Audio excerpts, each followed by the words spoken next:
1시 뉴스를 마치겠습니다. 지금까지 아나운서 정지원이었습니다. KBS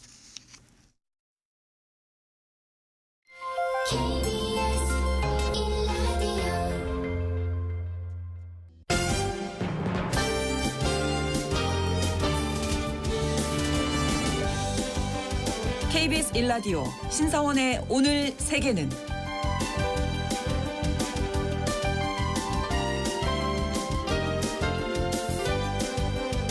안녕하십니까. 아나운서 신성원입니다. 트럼프 미국 대통령 당선인이 취임을 앞두고 주변 나라들을 부쩍 자극하고 있습니다. 이번에 표적이 된 곳은 트럼프 당선인이 한 차례 자극했던 멕시코인데요. 이번엔 이 멕시코만을 걸프 오브 아메리카, 즉 미국만으로 바꾸겠다고 언급했습니다.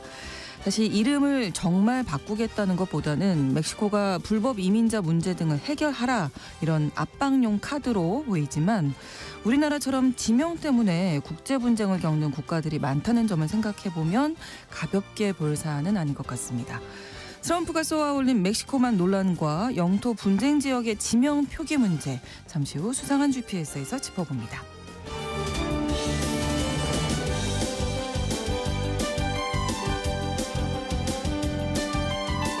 주목할 국제사회 뉴스는 헤드라인 뉴스와 키워드로 정리해드립니다. 통신원 취재 수첩 카자흐스탄 소식 준비하고 있는데요. 과거 실크로드라고 불리면서 번성했던 천산산맥 지역에 2030년쯤이면 철도가 완공되고 이 지역이 또다시 동서교역의 중심지로 떠오를 것이라는 전망이 나오고 있습니다. 그런데 카자흐스탄은 이곳에 철도가 생기는 것을 그리 반기지 않는다고 하는데요. 카자흐스탄의 속사정 통신원 연결해서 알아보겠습니다. 1월 10일 금요일 KBS 1라디오 신성원의 오늘 세계는 시작합니다.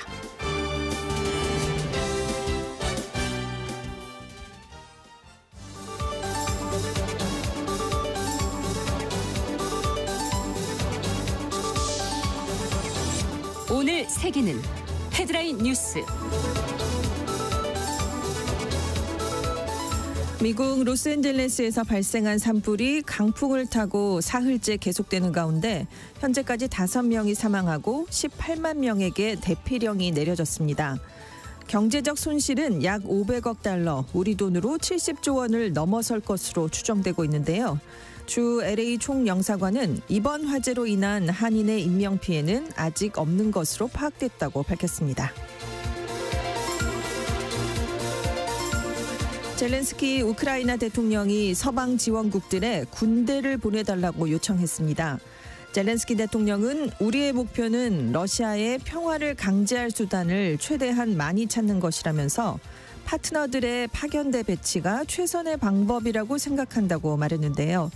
젤렌스키 대통령이 요구한 외국 군대가 전투병력인지 휴전을 전제로 한 평화유지군인지는 구체적으로 설명되지 않았습니다. 다만 젤렌스키 대통령은 지난 2일 평화협정 준수를 보장하기 위한 평화유지군 배치를 지지한다고 밝혔었습니다. 전쟁이 15개월째 이어지고 있는 가자 지구에서 4만 6천 명 이상의 사망자가 발생한 것으로 집계됐습니다. 이 중에 여성과 어린이가 절반 이상을 차지하고 있는데요. 휴전 협상은 어느 정도 진전됐지만 최종 합의까진 시간이 더 필요한 것으로 알려졌습니다. 또 블링컨 미국 국무장관 역시 협상이 많이 진척됐다면서 트럼프 행정부에 넘기기 전에 마무리되길 희망한다고 밝혔습니다. 제39대 미국 대통령을 지낸 지미 카터 전 대통령의 국가 장례식이 현재 시각으로 9일 워싱턴 DC의 국립대성당에서 엄수됐습니다. 장례식에는 바이든 대통령과 트럼프 대통령 당선인을 비롯해 클린턴, 조지 W. 부시, 오바마 등 전직 대통령들이 모두 참석했는데요. 카터 전 대통령은 고향인 조지아주 플레인스에 있는 가족묘지에 안정될 예정입니다. 미국 전 대통령의 국장은 2018년 조지 부시 전 대통령 이후 5년 만입니다. 레바논의 새 대통령으로 조제프 아운 육군 참모총장이 선출됐습니다. 헤즈볼라와 가까운 관계였던 미셸 아운 대통령이 6년간의 공식 임기를 마치고 퇴임한 지 약 2년 3개월 만에 새로운 대통령이 결정된 건데요. 레바논 대통령은 의원들의 투표로 결정되는 간선제입니다. 하지만 그동안 레바논 의회는 후임을 뽑기 위해 12차례나 표결을 시도했지만 정치적 분열 속에 당선자를 내지 못했습니다. 조셉 아운 신임 대통령은 미국과 서방 세력의 지지를 받고 있는데요. 앞으로 레바논의 친이란 무장정파 헤즈볼라와 이스라엘의 임시 휴전을 이어가고 양측 간의 추가 충돌을 막는 데 나설 것으로 전망됩니다.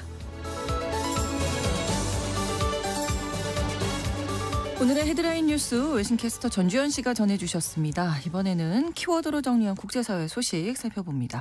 첫 번째 키워드, 걱정입니다. 악마의 바람이 분다라고 전하셨는데요. 네, 정말 무시무시한 바람이 LA에 불고 있습니다. 네. 7일부터 미국 서부의 최대 도시죠. LA 해안가에서 산불이 시작됐는데 이게 꺼지질 않고 계속 이어지고 있습니다. 네. 악마의 바람은 순간 최대 시속이 160km에 달하는 국지성 돌풍 센타에나를 가리키는 바람인데요. 네. 이게 통제가 불능한 수준입니다. 그래서 내륙 일부 지역에서는 진화 작업이 좀 진전됐는데 지금 해안 지역 화재가 걷잡을 수 없이 커지고 있습니다. 네. 현재까지 5명이 사망한 것으로 알려졌는데 이 화재 지역의 피해 상황 집계가 아직 초기 단계거든요. 이게 더 본격화되면 사망자 수나 재산 피해 규모는 더 불어날 수도 있습니다.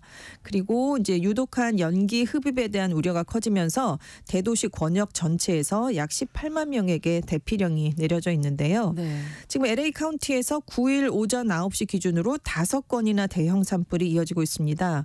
이 중에서 규모가 가장 큰 팰리세이즈 산불, 이튼 산불은 여전히 진압률 0%대인데요. 특히 서부 해안에 있는 부촌 퍼시픽 팰리세이즈에서 발생한 최대 규모의 산불이 계속 확산되면서 네. 진화에 큰 어려움이 발생하고 있습니다.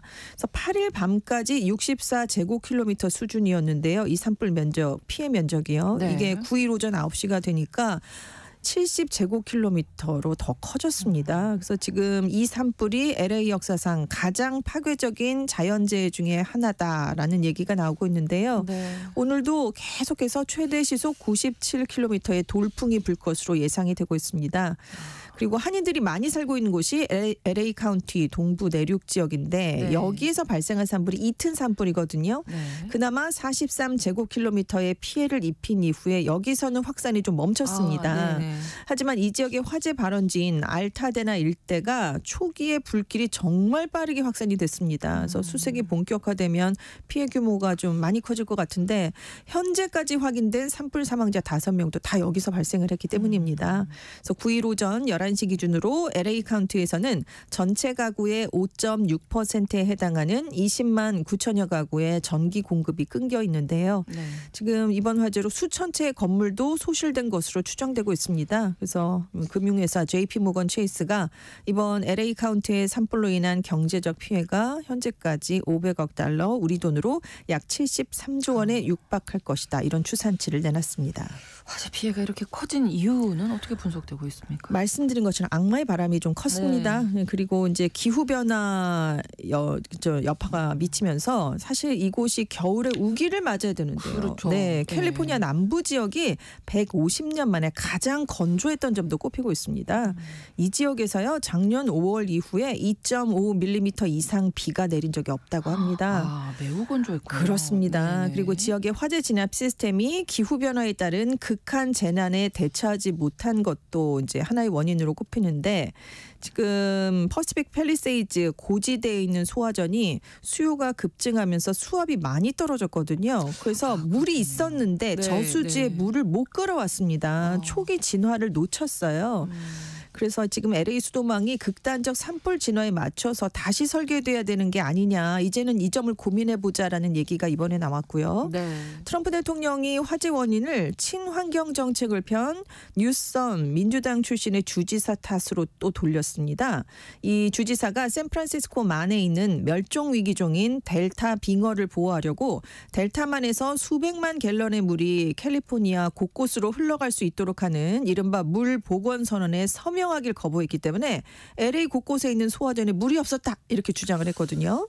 근데 뉴섬 주지사 측은 물 보건 선언이라는 문서 자체가 없었다. 재난을 정치적으로 이용하지 말라라고 비판하고 나섰습니다.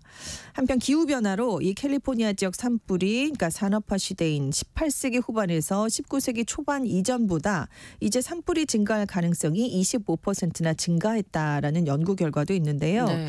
특히 1970년대 이후에 캘리포니아 화재 지역이 172%나 증가했습니다. 근데 문제는 온실가스 배출은 계속되고 있으니까요. 그러니까요. 앞으로 산불이 발생할 빈도가 더 많아질 것이다 이렇게 예상이 되는데 실제로 캘리포니아에서 가장 큰 산불 10건은 최근 20년 안에 발생을 했고요. 네. 심지어 이 중에 5건은 2020년 한 해에 다 일어났습니다. 그러니까 기후 변화가 워낙 심각하다 보니까 네. 이 지역은 뭐 이런 계절은 이랬어. 네. 뭐 이런 것들이 이제는 네. 통하지가 예측, 않죠. 예측 불가능하다. 그렇습니다. 예, 이런 생각이 들고 근데 오늘 키워드이기도 한 악마의 바람이죠. 국지성 돌풍 산타애나. 어떤 바람입니까? 이게 캘리포니아랑 네바다 내륙 사막에서 태평양 쪽으로 부는 강력한 바람인데요. 예. 건조하고 빠르고 매우 뜨겁다는 특징을 갖고 있습니다. 그러니까 불씨가 아주 자그맣게 일어나더라도 이게 대형 확제로 순식간에 확산시킬 수가 있는 바람인데요. 그렇겠네요. 주로 가을과 겨울철에 나타나거든요. 미국 서부 내륙의 스트레이트 베이슨 지역에 고기압이 형성되고 태평양 인근의 저기압이 자리 잡을 때 이 바람이 캘리포니아의 좁은 산악 지형과 협곡을 통과하면서 속도가 빨라지게 됩니다. 네. 그리고 습기를 잃어버리면서 점점 뜨거워지게 되는데 이게 워싱턴 포스트는 이 바람은 거대한 헤어드라이어 같다. 네, 네, 지나가는 길에 있는 초목을 말라붙게 만드는데 이게 화재의 연료로 작용한다라고 보도를 했습니다. 이 산타애나 바람이 매년 10월부터 5월 사이에 불거든요. 근데 보통 이 시기에는 아까 말씀드린 것처럼 우기라 비가 옵니다. 네. 땅과 식물들이 좀 촉촉한 상태를 많이 유지해서 그나마 피해를 좀 막았는데 올해는 지금 강우량이 적었고 캘리포니아 지역에 최근 2년 동안 뭐 그 덤풀과 풀이 무성하게 비가 오면서 자랐었다고 해요. 그런데 이번에 아주 기록적인 폭염과 지금 여름에 엄청 더웠죠. 네, 10월 이후에 극심한 가뭄이 가뭄이죠. 되니까 굉장히 많이 자라난 덤풀과 풀이 지금 불쏘시개가 되고 있습니다. 다 말라붙어 있으니까 그러네요. 순식간에 지금 불이 붙고 있는 그런 상황입니다. 아무튼 좀 빨리 좀 진화가 돼야 될 네. 텐데 쉽지 않아 보입니다. 그렇습니다. 네.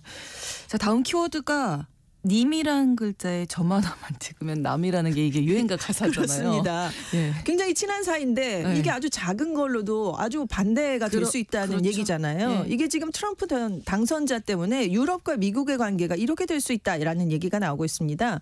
왜냐하면 덴마크령 그린란드를 두고 군사력 사용도 배제하지 않겠다라는 얘기까지 했거든요. 트럼프 네. 당선인이. 그래서 사실 전통적인 우방 국가인 독일, 프랑스, 유럽연합이 일제히 비판하고 나섰는데요. 왜냐하면 처음에는 단순히 그냥 해보는 말이겠지라고 했는데 자꾸 얘기를 하고 있습니다. 그렇죠. 군사력 얘기까지 나오니까 이게 위협에만 그치지 않을 수 있다라는 위기감이 발생을 한다는 거죠. 그래서 안보랑 경제 같은 각 분야에서 아주 밀착을 미국과 서유럽이 해왔는데 네. 이제 여기에 새로운 전선이 형성되는 게 아니냐라는 얘기가 나오는 겁니다. 우선 먼저 숄츠 독일 총리가 이 발언에 대해서 여러 유럽 지도자들과 얘기를 나눴는데 무력으로 국경을 변경할 수 없다는 원칙은 모든 국가에 동일하게 적용되고 이게 국제법의 기본 원칙이다라는 발표를 내놨습니다. 네.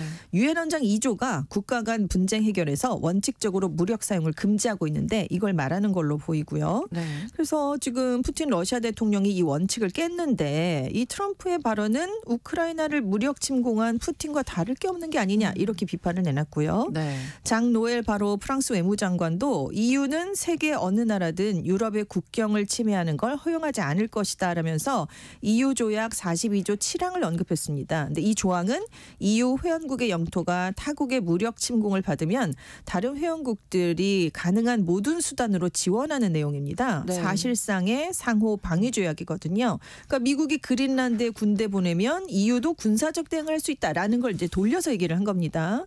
이게 동맹 사이에 굉장히 이례적인 강경 발언으로 지금 해석이 되고 있고요. 그렇죠. EU 집행위원회도 바로 이 조항을 예를 들었고 덴마크도 그린란드가 독립을 하더라도 미국의 연방주가 되진 않을 것이다라고 공세 수위를 또 한 번 높였습니다. 네. 한편 무트 에게데 그린란드 자치정부 총리는 덴마크에 가서 프레데릭 10세 국왕을 만났습니다. 그러면서 이 자리에서 그린란드와 덴마크 간의 끈끈한 관계를 다시 한번 확인했습니다. 네, 이런 가운데 아까 독일 그 숄츠 총리도 언급을 했습니다만 네네. 러시아가 이 논란을 네. 우크라이나 특별 군사작전을 정당화하는 논리로 지금 연결시키고 있다고요. 그렇습니다. 페스코프 크렘린궁 대변인이요. 이 네. 그린란드 웨이브사 발언과 관련해서 상황을 면밀하게 주시하고 있다. 트럼프 당선인의 발언이 미국, 덴마크 혹은 다른 양자 관계 문제에 국한된 거고 현재로선 단순한 성명 수준에 머물러 있다라고 얘기를 했지만 네. 그러면서 그린란드 주민의 의견을 존중해야 한다라는 주장이 나올 수 있다라는 얘기를 덧붙였습니다. 네. 그러면서 서방은 러시아와 재결합하기로 한 새로운 4개 지역 주민들의 의견도 존중해야 한다라는 강조를 했는데요. 아, 이 4개 지역이 러시아가 우크라이나에서 점령한 돈바스, 자포리자, 헤르손 주민들이 주민투표를 통해서 러시아 합병에 찬성했다라고 러시아가 주장을 했는데 여기도 존중을 해줘라라는 얘기를 같이 내놓은 겁니다. 네. 한편 페스코프 대변인은 트럼프 당선인이 취임 후에도 러시아와 고위급 접촉을 재개할 뜻을 나타낸다면 푸틴 대통령은 환영할 것이다 얘기를 했는데요. 네. 다만 아직까지 접촉 요청은 없었고 취임할 때까지 기다리는 게 적절할 것 같다라는 언급을 함께 내놨습니다. 네, 아무튼 어떤 이유로든 세계가 자꾸 이렇게 편 나뉘는 네. 게 좋지는 않은데요. 그렇습니다. 예. 네. 다음 키워드 아픈 마음에 더딥힌 상처. 네, 얼마 전에 중국 티베트 자치구에서 강진이 발생했습니다. 126명이 사망하는 등 큰 피해가 발생했는데요. 이후에 중국 온라인에서 무너진 건물 잔해에 깔린 어린아이 모습이 담긴 사진이 확산이 됐습니다. 네. 많은 사람들이 가슴 아파했거든요. 근데 알고 보니까 AI로 만든 가짜 사진으로 드러났습니다. 그래서 이게 티베트 자치구 구조 현장에서 털모자를 쓴 어린아이가 무너진 건물 잔해에 깔려서 약간 울먹이는 모습이었거든요. 네. 그래서 많은 네티즌들이 이 사진을 보고 마음이 아파요. 너무 가여워요. 이 사진 한 장이 나를 울게 한다. 이 아이가 잘 지내는지 제발 알려주세요. 이렇게 반응을 보였었거든요. 네, 네. 알고 봤더니 작년 11월에 제작된 AI 이미지였습니다.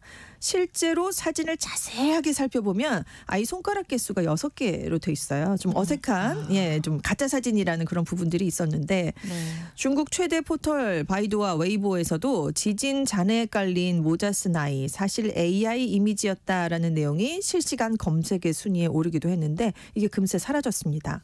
그래서 중국 온라인에서 지금 재난 상황에서 대중의 동정심을 이용하는 AI 이미지를 사용하는 것에 대해서 강력하게 처벌해야 된다라는 주장이 나왔고요. 네. 또 불필요한 오해를 하지 않게 AI가 생성한 이미지에는 AI 표시를 해야 된다라는 주장도 함께 나오고 있습니다. 그래서 한 전문가가 AI 이미지를 이용한 콘텐츠에는 댓글의 양이 많고 사회적으로 부정적인 영향을 끼친 경우에 법에 따라 처벌을 받을 수 있다.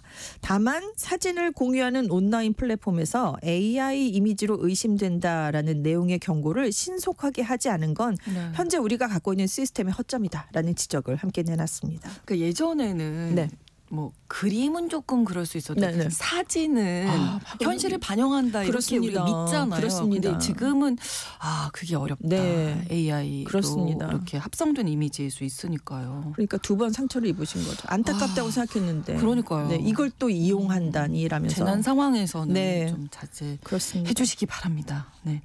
다음 키워드 동메달 딴 K 여권. 네, 영국 투자이민 컨설팅 기업인 헨리 앤 파트너스가 이제 주기적으로 헨리 여권 지수라는 걸 발표하는데요. 네. 192개국을 무비자로 방문할 수 있는 자격을 갖고 있는 한국과 프랑스, 독일, 이탈리아, 스페인, 핀란드의 여권이 세계 3위에 올랐다라는 발표를 내놨습니다. 네.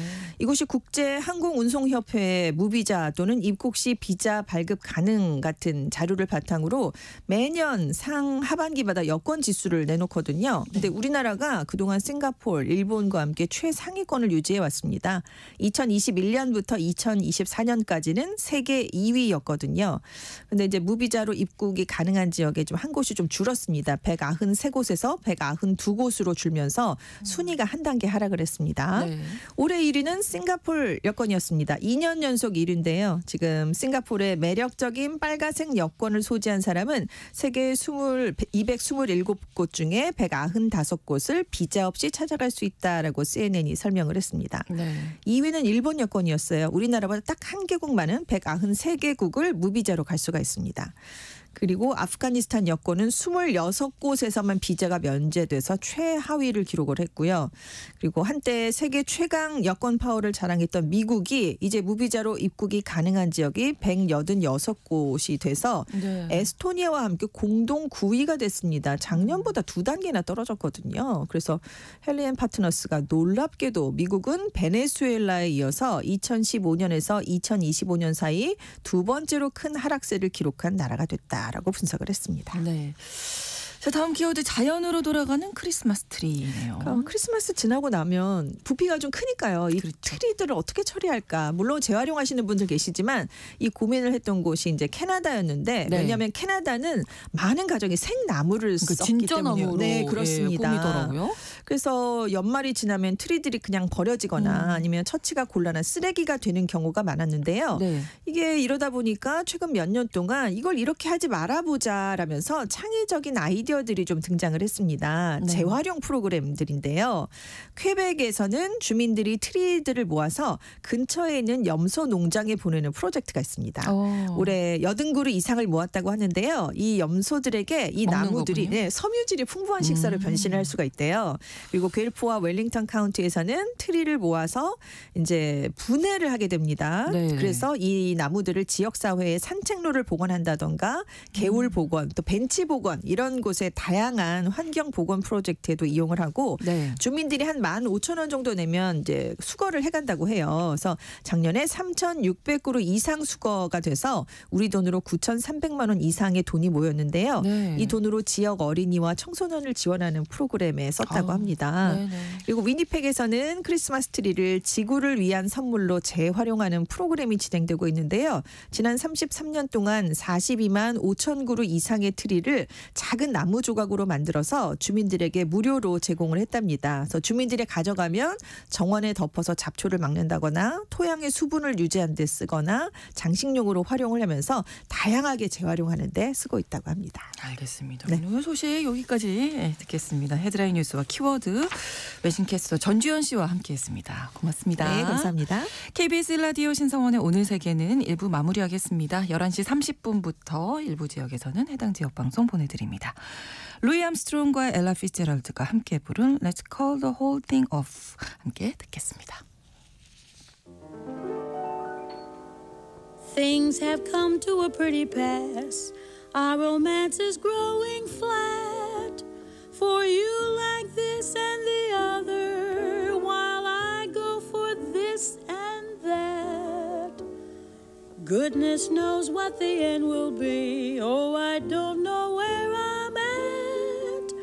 It looks as if we two will never be one. Something must be done. You say either, I say either. You say neither, and I say neither. Either, either, neither, neither. Let's call the whole thing off. Yes, you like potato, and I like potato. You like tomato, I like tomato.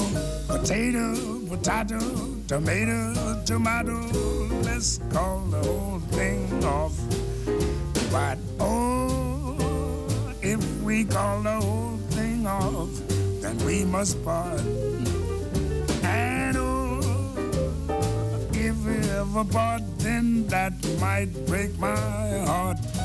So if you like pajamas, I like pajamas. I'll wear pajamas, give up pajamas. For we know we need each other, so we better call it off. Oh, let's call the whole thing off. Yeah. You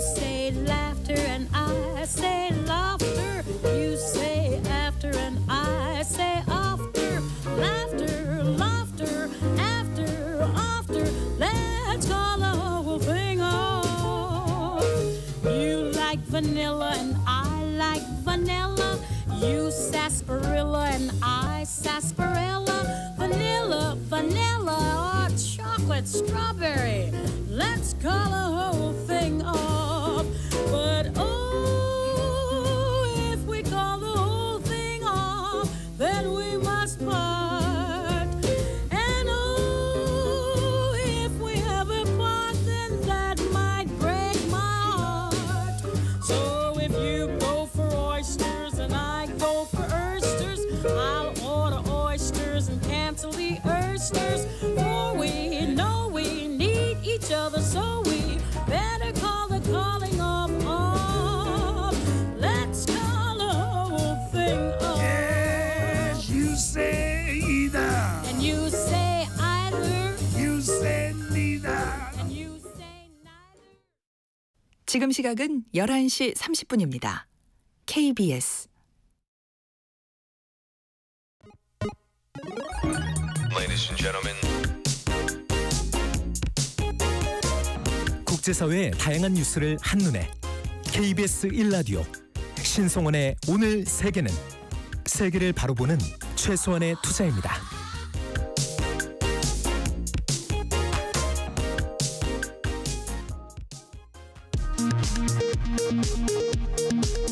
이 시각 라디오 정보센터 뉴스입니다.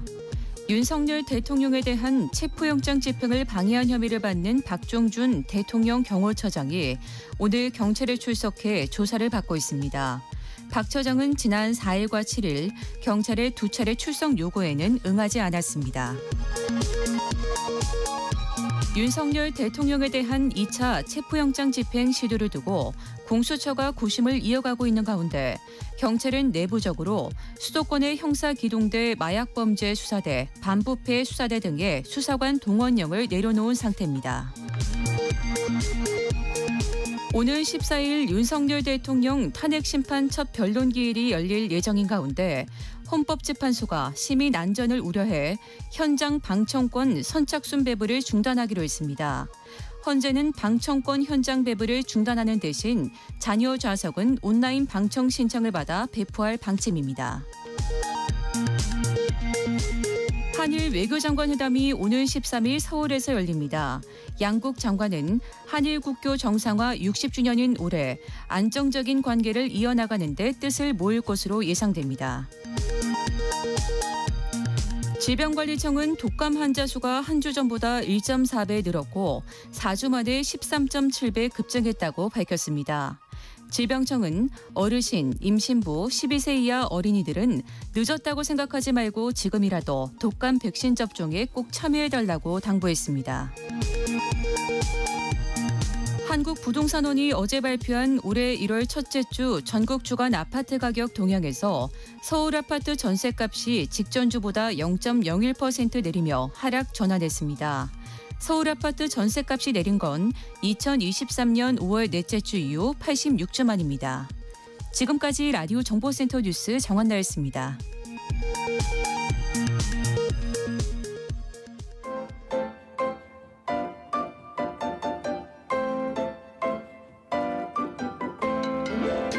통신원 취재 수첩.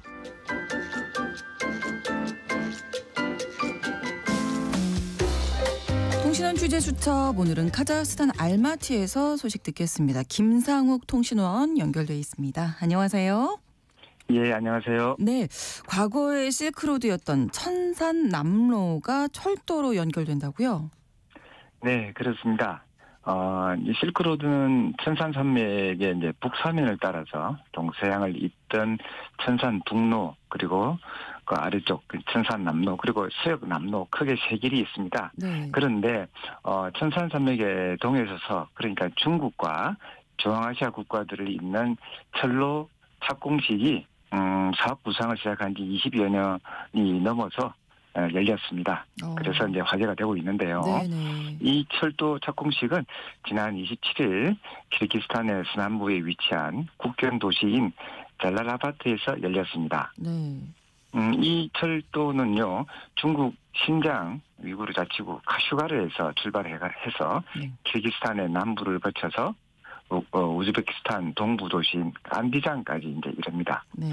이 구간은요, 이제 천산산맥을 골짜기를 뚫고 가야 하는 어떤 그런 좀 열악한 상황인데요. 네. 현재 도로가 뚫려 있습니다.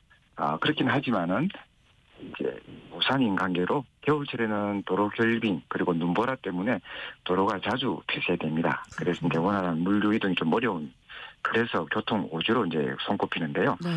현재 준비 상황을 보면은 이 철도 공사는 올해 7월 공식적으로 시작되어져서 한 6년간 공사를 진행할 예정이고요. 네. 중국 국유기업인 중국 국가철로그룹 유황공사가 이 공사를 한다라고 성명을 통해서 밝혔습니다. 네, 이 착공식이 20년 만에 열렸다고 하셨는데 그러면 정확하게 프로젝트는 언제부터 추진이 된 건가요? 예, 이것은 이제 90년대에 접어들면서 이제 구소련이 붕괴하면서 사실 처음 제안되었고요. 네네. 그리고 1997년에 하기로 이 3국이 합의를 보았습니다. 네. 예, 그러니까 이 좀 구체적으로 말씀드리면 소련이 해체되고 이 중앙아시아가 소위 이 스탄 5개국이 이제 독립을 하게 된 그 이후에 네. 시작되었고요. 계획과 논의 이런 여러 가지 단계를 거치고 또 이 합의를 봤음에도 불구하고 네. 지지부진하게 좀 시간을 오래 끌어왔는데요. 그것은 이제 각국의 이해관계가 좀 얽혀서 좀 속도를 내지 못해 왔습니다. 네. 그러다가 이제 이번에 착공식을 하게 된 것입니다. 그렇군요. 과거에 그런 실크로드를 따라서 기차가 달리게 되면 중앙아시아 지역이 이제 다시 활기를 띠게 될 것 같은데 이번 철도 착공식이 가지는 의미에 대해서 한번 짚어주시죠. 예. 사실 한마디로 이제 동서양의 교역로 역할을 해왔던 이 중앙아시아의 부활의 계기가 될 것으로 보입니다. 네. 뭐 아시겠지만 그동안 중앙아시아는 이제 19세기 러시아의 남하 또 그걸 막으려고 하는 영국이 벌려왔던 그 그레이트 게임의 현장이자 두 세력이 맞부딪혔던 최전선이었습니다. 네.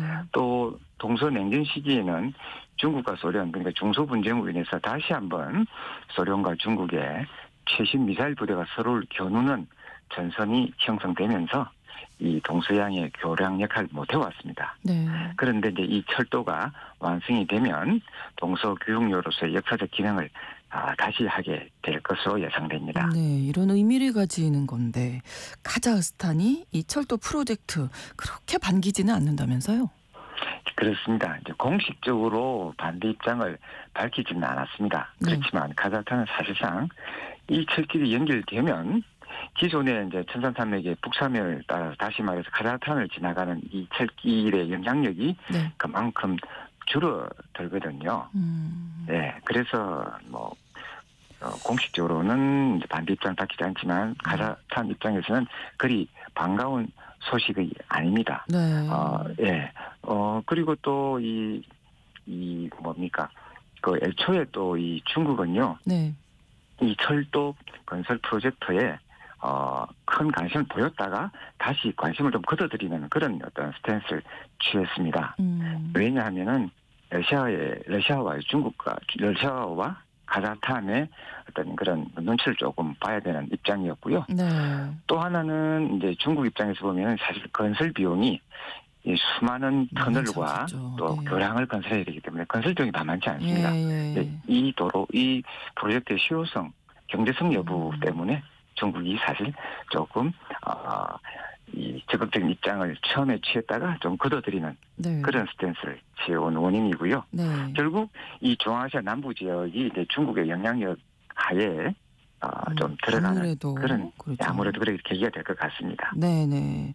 그러니까 전체적으로 이 철도가 완성이 된다면 카자흐스탄 철도 이용은 줄어들 수 있다. 이래서 이제 반기지 않는다. 이렇게 정리하면 될까요? 네, 맞습니다. 뭐 솔직히 카자흐스탄은 중국에 있어서 중국의 1대1로 이니시티브가 사실 처음 발표된 국가입니다. 2013년도 알마티에서인데요. 네. 그리고 이 카자흐스탄의 존재는 중국에 있어가지고 뭐 가장 아주 자원뿐 아니라 교통로의 역할, 핵심적인 어떤 거는 국가 이익을 가져오는 어떤 그런 지역이거든요. 네. 그런데 이 카자흐스탄 입장에서는 이제 주변국으로서의 다양한 교통로가 뚫리면 솔직히 가자탄 철도 이용이 줄어들고 그것은 국가 수입 다시 통행료의 이제 어떤 감소를 의미합니다. 네. 예, 그래서 가자탄은 이번 키르기스탄과 우즈베키스탄 그리고 중국이 연결되는 이 철로 개통을 통해서 네. 이 개통이 되는 것에 대해서 네. 조금 페널티를 또 이 국가들에게 부과하는 그런 것을 사실상 준비를 하고 있다라는 그래요? 이야기도 들려오고 있습니다. 네, 경제적으로 불이익을 줄 가능성까지도 생각하고 있는 거군요. 예, 그렇습니다. 알겠습니다. 오늘 소식 잘 들었습니다. 고맙습니다. 네, 네, 감사합니다. 카자흐스탄 알마티에서 김상욱 통신원이 전해드렸습니다.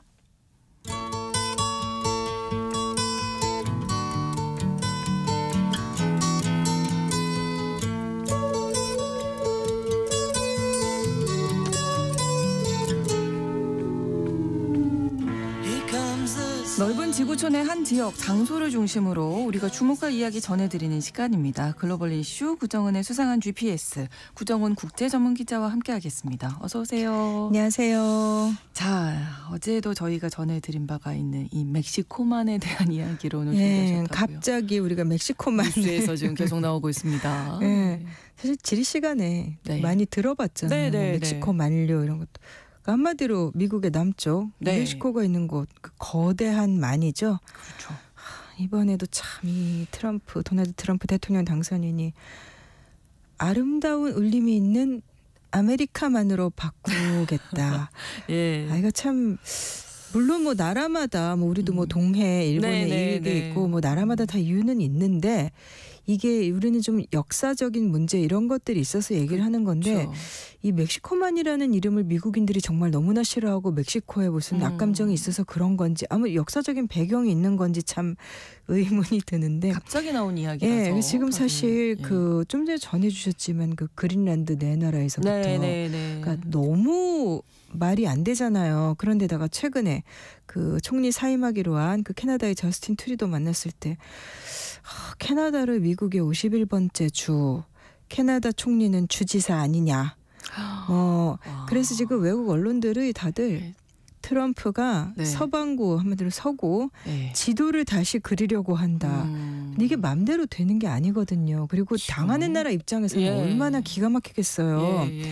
근데 지난번에 그 트루도 총리하고 그다음에 클라우디아 샤인바움 그 멕시코 대통령 만난 자리에서 네. 계속해서 멕시코를 이제 비난하면서 이제 뭐 캐나다는 미국과 합쳐야 되고 네. 51번째 주고 뭐 그다음에 멕시코 뭐 파나마에는 또 파나마 운하 내놓으라 그러고 그러니까요. 멕시코만 곳곳에서 이름을 지금 아메리카만으로 예. 바꾸겠다라고 이제 이야기를 꺼낸 거죠. 예, 지금 뭐 19세기 제국주의 뭐 팽창 시대 뭐 이런 좀 그런 게 것 좀 같죠. 떠오르는 예. 지금 21세기 인공지능 시대인데요. 예.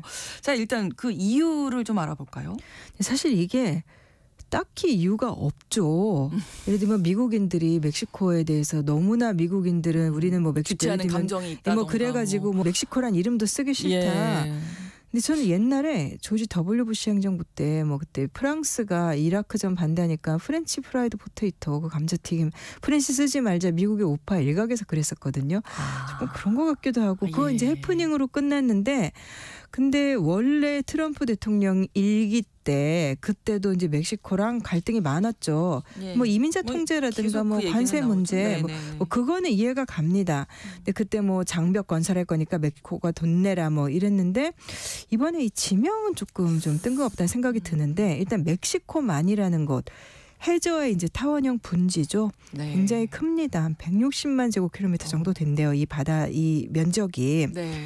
근데 여기가 보면 아마 지도를 보시면 되게 쉽게 이해가 가실 텐데 북쪽에는 그러니까 미국 땅이 있고 그렇죠. 이 남쪽과 이제 서쪽에는 멕시코가 있고 예. 그 다음에 동쪽이 큰 바다로 예. 통해 있는데 대서양으로 통해 있는데 멕시코만에서 그 멕시코만 플로리다 그 바로 아래 쿠바 그렇죠. 섬나라죠. 쿠바가 쿠바가 있죠. 있고 네네. 고기를 지나가면 이제 카리브해 더 나아가면 대서양 이렇게 되는 거예요. 근데 근데 멕시코 쪽에 한 7개 주가 이 멕시코맨에 있고 멕시코 쪽 해안선이 찾아보니까 2,800km. 기네요. 네. 네. 네, 북쪽에는 미국은 5개 주. 네. 미국 해안선이 2,700km. 뭐 비슷비슷합니다. 그래도 네. 뭐 굳이 따지자면 멕시코 쪽이 더 조금 긴데. 많죠. 네. 근데 이 멕시코만이라는 이름은 세계에서 그동안에 사실 수백 년 동안 통용이 되어 왔던 거예요. 그러니까 멕시코에서는 자기네 나라의 공식 언어인 스페인어로 엘 골포 데 멕시코. 똑같이 멕시코만이란 뜻입니다. 뜻이죠. 예. 네. 근데 미국도 있는데 왜 멕시코만이라고 부르느냐라는 게 이제 트럼프의 논리는 이제 그거 하나입니다. 그래서 트럼프가 또 발언한 다음에 조지아주의 한 의원이 멕시코만으로 아예 고치기 위한 법안을 내놓겠다고 해서 뭐 본격화하고 있습니다. 네. 이런 이름 지명 뭐 이런 거 어디서 정해요? 사실 지명을 정하는 뭐 국제기구가 있는 건 따로 있는 아니에요. 건 아니고. 대부분의 경우 그 나라의 지명은 그 나라의 정부라든가 이렇게 해서 그렇죠. 정하죠. 여기 속해 있으니까 이제 예, 바다일 그런- 경우가 좀 애매해지는 거죠. 국경지대라든가 네네네. 국경 분쟁 지역일 때 이제 문제가 생기는데 예. 특히 바다나 이런 수로 물길, 강 이런 게 보통 지형 지물이 돼서 국경선이 갈라지는 경우도 많거든요. 그렇죠. 강이나 호수 같은 게. 그래서 국제 수로 기구라는 게 있습니다. 네. 이제 세계의 모든 바다, 뭐 대양도 있고 그다음에 아무튼 배가 다닐 수 있는 모든 곳 이런 데는 좀 통일적으로 측량을 하고 네. 지도도 만들고 그리고 또 이제 뭐 분쟁이나 논란이 있는 곳에서는 명칭을 여기서 지정을 하기도 해요. 근데 이제 뭐 국가마다 특정한 강이나 바다는 다 자기네들 나름으로 부르는데 네. 예를 들면 멕시코 북부와 이제 미국 남부 가로지르는 그 육상 경계선 거기 이제 강이 있는데 네. 미국에서는 리오그란데 강이라 그러고 그렇죠. 이제 멕시코에서는 리오 브라보 강이라고 하는데 세계적으로는 이 강은 일단 미국식 이름으로 더 리오 그란데가 많이 좀 알려져 익숙하죠. 있는데 네. 그러니까 사람들이 많이 부르는 게 통용이 되는 거예요. 네. 그리고 또 이게 어느 한쪽에서 그래서 일방적으로 결정해서 남의 나라가 걸쳐져 있는데 우리가 시킨 대로 불러 뭐 이렇게 해서 되는 건 아니거든요. 네. 근데 뭐 내부의 거는 그 나라가 바꿀 수 있지만은 뭐 예를 들면 그 북미에서 제일 높은 산이 최고봉이 이제 맥킨리 산이었는데 네. 이게 2015년에 버락 오바마 정부 때 이거 미국에 있는 산인데 이름을 데날리로 바꾸겠다. 근데 이거는 역사적인 어떻게 보면은 이름의 정통성 찾는 거? 그러니까 원래 원주민들이 부르던 이름인데 유럽계가 가가지고 등정했다 그래서 뭐 발견한 개념으로 맥킨리봉이라고 하는 건 좀 그렇다 그래서 데날리를 바꿔. 근데 이거는 트럼프가 내가 취임하면 이거 다시 맥킨리를 바꾸겠다고 지금 해놓은 상태예요. 그렇군요. 쉽지 않네요. 네. 자, 그러면 멕시코만은 언제부터 멕시코만으로 불렸을까요? 300년도 넘었어요. 한 오래됐어요. 4세기. 예. 그러니까 스페인인들이 처음에 스페인 원정대가 옛날에 이 지역에 갔을 때부터 네. 이제 여기 아메리카 원주민 도시 멕시코라는 도시가 있어서 이제 거기서 이름을 따서 그렇게 이제 멕시코가 있는 곳에 많이다. 네. 한 4세기 정도를 이렇게 불려왔다는 거예요. 그러니까 이거를 그동안에 뭐 미국에서 뭐 본격적으로 문제 제기를 한 것도 아니었고 그렇죠. 2012년에 이제 미시시피주의 한 의원이 주의회 의원이 네. 이 아메리카만으로 부르는 거 어떠냐라고 했는데 얘기가 한번 나왔었어요. 예, 근데 그때 가서 이가 뭐 농담이었다라고 하고 뭐 법안이 통과되거나 그러지 않았습니다. 그리고 또 이제 좀 다른 측면에서 네. 얘기가 나온 적이 있긴 있었어요. 2010년 4월에 네. 굉장히 큰 사건이었는데 딥워터 호라이즌이라고 이 심해 석유 이 산유 시설에서 예. 뭐 엄청난 양의 기름이 누출돼가지고 멕시코만이 대대적으로 오염이 됐었어요. 근데 이제 재작년에 미국의 한 코미디언이 이거 우리가 망가뜨린 바다니까 걸프 오브 아메리카라고 해야 되는 거 아니야 뭐 이런 얘기를 했는데 물론 이건 이제 풍자적인 그렇죠. 표현이었었죠. 그렇죠. 네. 그러니까 그렇게 심각하게 미국 내에서도 없었죠. 생각을 안 하다가 옛날부터 그렇게 불러왔고 뭐 특별히 무슨 멕시코가 미국을 식민 지배했다든가 뭐 굉장히 미국인들이 억울한 일을 당했다고 볼 수는 없잖아요, 사실. 네. 그러니까요. 일단 멕시코만이 아까도 말씀해 주셨지만 그 석유 자원이 자원도 많아서 많고. 예, 네. 지리적으로도 그렇고 역사적으로도 중요한 예, 당연히 곳이죠. 여기가 만이니까 대양과 연결은 되어 있지만 예. 내해처럼 그런 구조여서 뭐 미국 같은 경우는 미국 전체 산유량의 한 6분의 1 정도가 멕시코만에서 채굴된다. 이번에 미국 언론들이 그렇게 보도를 하고 있습니다. 네. 또 여기가 그렇게 심해가 깊은 바다가 아니어서 네. 어업도 활발하고 뭐 여기 그 멕시코 동부의 그 유카탄 반도라는 곳에 네네. 오래전에 있었던 마야 문명 이 고대 마야 문명 때부터 여기를 물길로 많이 이용을 했었고 이제 유럽인들이 간 것은 그 15세기 말부터죠.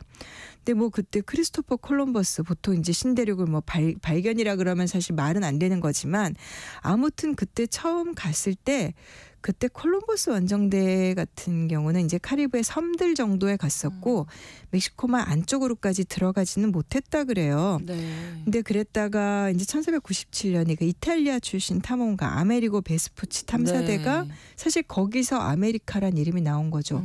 그렇게 따지면 걸프 오브 아메리카 그래도 이탈리아인의 이름에서 나온 건데. 그러네요. 예, 예. 근데 그때 뭐 이 아메리고 베스푸치의 탐사대가 이 멕시코만 안쪽으로 가고 오늘날의 미국 본토 쪽에 갔다라고 하는데 네. 사실 그 항해 기록도 뭐 어느 정도가 사실인지 이거는 조금 논란이 있다고 하더라고요. 그럼 멕시코만 관련해서 뭐 영유권 분쟁 같은 게 이게 있지는 뭐 않았어요. 아주 심하게 분쟁이 있었다고 보기엔 좀 힘들 것 같고 네. 예를 들면 쿠바와 멕시코는 1976년에 서로 이제 배타적 경제 수역 합의를 했습니다. 네. 그리고 이듬해 1977년에 쿠바와 미국도 뭐 해상 경계 협정 이런 걸 체결을 했었고 네. 멕시코와 미국 사이에는 조금 분란이 있었어요. 그러니까 일단 육상 국경 이제 미국과 멕시코 뭐 전쟁도 하고 그래가지고 미국이 넓어진 거잖아요. 그렇죠. 근데 이제 육상 국경이 미해결된 부분이 있다가 1970년에 이제 분쟁을 해소하면서 그 리오그란데, 리오브라보 이 강하고 콜로라도 강 여기를 국경으로 하자로 확정을 했는데 네. 해상에서는 이제 해상 경계에 관해서 1978년에 미국과 멕시코가 카리브해하고 태평양 쪽은 조약을 체결해서 논란을 없애는데 네. 문제는 멕시코만 자체에선 조금 이게 좀 분란이 있었습니다. 이제 멕시코만에 이 대륙봉 놓고 이제 2000년에 조약이 체결되기는 했는데 멕시코 입장에서는 계속해서 수역을 넓히려고 보통 우리가 뭐 대륙봉 뭐 200해리라고 하는데 영해가 뭐 200해리로 이렇게 딱 확정된 건 아니고 대충 그 정도라는 거지 어떤 지역 같은 경우는 분란이 없으면 더 넓게 잡기도 하고 그래요. 그렇죠. 네. 네. 근데 이제 멕시코가 굉장히 이걸 넓히려고 많이 했었고 그래서 대륙봉의 경계선 이거를 중재하는 유엔 산하에 대륙봉 한계위원회라는 기구가 있습니다. 예. 2007년에 멕시코가 우리 좀 넓히겠다. 200해리보다 훨씬 넓히겠다. 네. 그래서 2009년에 이 위원회에서 그러면 한 350해리? 650km 굉장히 넓은 지역. 네. 이거 그럼 멕시코가 그렇게 주장하는 걸 여기 이 위원회에서는 인정을 해줬는데 네. 미국은 정확하게 여기에 대해서 찬성을 하지는 않았던 것 같아요. 그래서 이 부분은 아직까지 양쪽에 무슨 조약이 체결됐다거나 이렇게 명확하게 지금 해결되지는 않았습니다. 그러던 상황에서 이제 이름을 놓고 이제 또 이번에 갈등이 이름으로, 시작이 예. 될 것 사실 같은데. 이번 건은 뭐 영유권 분쟁이라고 보긴 그렇고 네, 그냥 네. 트럼프가 멕시코가 마음에 안 든다. 라는 거죠. 이민자 통제를 근데 멕시코만 이름을 얘기하면서 또 이민자 얘기를 하는데 이민자랑 뭐 상관은 없는 문제인데 일단 그렇죠. 멕시코가 마음에 안 든다라는 걸 뭔가 계속해서 계속 얘기하는 자극하는 거. 예. 그런 느낌이 좀 들기는 합니다만 이 얘기 듣다 보니까 우리 동해가 예. 또 떠오르네요. 예. 예. 이렇게 사실 분쟁이. 네. 지명은 그러니까 이름이라는 건 정말 중요하죠. 아, 그럼요. 항상 문제가 네네. 되는데 뭐 이제 우리 그 동해 일본해 그런 것도 있고 아직 세계에서는 이건 우리 입장에서는 아쉽지만 일본해라고 쓰는 경우가 아직은 많은 게 사실입니다. 이제 문제는 동해라는 이름이 한국 입장에서 이제 동쪽 바다 이게 좀 애매하다. 사실 그렇게 방위로 붙이는 지명이 바다 이름이 많지는 않아요. 예를 들면 북해 같은 경우 유럽에. 근데 거기는 대부분의 나라가 북해보다 남쪽에 있고. 그렇죠. 예, 그래서 뭐 우리도 그 노무현 정부 때 뭐 평화의 바다 우위의 바다 뭐 이런 걸로 부르는 게 어떻냐 뭐 이런 이름이 거론되기도 했는데 네. 대표적인 이런 이름 분쟁 사례 바다에서 찾아보면 걸프 멕시코도 걸프 오브 멕시코인데 네. 우리 1991년 이제 뭐 미국과 사우디 걸프전. 등등 진영과 이라크 네. 이게 걸프전이라고 그러잖아요. 맞아요. 네. 그럴 때 우리가 페르시아만 전쟁 이렇게 부르진 않죠. 네. 대체로 다 그냥 걸프전. 네. 그 예를 들면 걸프 국가 제가 이렇게 말씀드리면 대충 떠오르는 나라가 뭐 중동 중동에 지역에 예. 그렇게 받아들이잖아요. 사실 옛날에는 영어로 대문자 G를 써서 더 걸프하면은 미국에서는 멕시코만을 가리키는 거였는데 이게 거의 걸프전 이래로는 그냥 그 아라비아 반도가 있는 아라비아 반도와 이란 사이의 그 만 여기를 그냥 보통 이제 걸프라고들 부르게 된 것 같아요. 그렇군요. 예를 들면 국제기구 중에 그 아랍 국가들로 이루어진 걸프 협력회의. 특별히 무슨 걸프라고 말 안 해도 그냥 거기 중동 그 국가들이다라고 우리가 인지를 하는데 네. 원래는 페르시안 걸프로 이제 한 16세기부터 이것도 알려져 왔었어요. 그렇군요. 근데 이제 페르시아는 이란의 옛 이름이죠. 네. 그러니까 그렇게 되면은 결국은 페르시아만이다 그러면 이란만이라는 얘기가 되는 거죠. 와, 이러면 그 중동 지역에서 이란이 싫어하는 국가들은 그러니까 그 나라들이 이 특히 마주보고 있는 아랍 국가들 이제 아랍하고 이란은 뭐 역사적, 언어적, 문화적, 민족적으로 다르니까 그런데도 정치적으로도 싫어하고 그래서 이 나라들은 왜 페르시아만이냐? 아라비아만이라고 불러라. 그러니까 그 앞에 있는 바다는 제가 보면 그 바다를 대체로 표기할 때는 아라비아해라고 많이 부르는 것 같아요. 네. 근데 만이라는 지형으로 얘기할 때는 오래전부터 페르시아만으로 불러왔는데 그럼 이제 외국 언론들 같은 경우 그럼 한국이 공식적으로 표기하면서 사우디랑 외교하면서 거기 페르시아만 이렇게 낼 수가 없잖아요. 예, 이거는 그러다 보니까 대부분의 외국 언론들이 그냥 빼는 거예요, 표기를.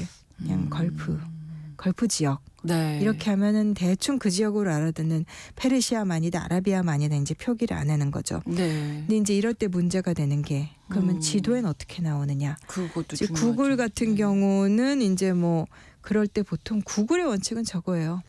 그 나라 사람들이 원하는 대로 보여준다. 아, 그래요? 예, 예. 근데 구글이 어느 순간에 여기를 그냥 걸프 이렇게 했다가 또 이란이 항의도 하기도 하고 대대로 페르시아만이었는데 무슨 소리냐라고 이란은 주장을 했고 근데 대체로 구글 지도에서는 예를 들어 남중국해, 동중국해 이런 데서도 어느 나라에서 접속하느냐에 따라서 그 나라 사람들 구미대로 보통 표현을 해줘요. 접속 지역에 따라서. 예, 뭐 영토 보여요. 분쟁 있는 지역도 대체로 뭐 그 나라 예를 들면 뭐 중국에서 접속하면은 중국인도 국경 지역에 뭐 중국 땅인 것처럼 표시가 됐다가 또 어떤 데 뭐 인도 파키스탄 분쟁 지역에서는 또 파키스탄 쪽에 접속하면 또 이렇게 보여주게 했다가 그냥 그때 달라요입니다. 사실 어떻게 보면 운영의 묘를 살린 게 아닐까 뭐 이런 생각도 드는데 이게 딱 누가 정해주면 좋겠는데 또 힘들죠. 어렵죠. 예. 아무튼 이름이 갖는 상징성은 뭐 분명히 있기 때문에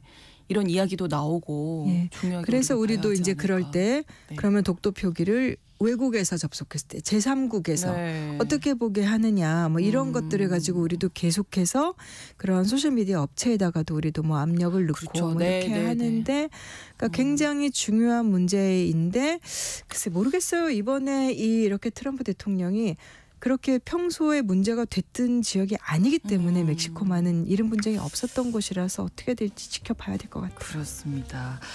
구정은 국제전문기자와 함께했습니다. 오늘도 고맙습니다. 감사합니다. KBS 라디오 신상원의 오늘 세계는 마치겠습니다. 고맙습니다.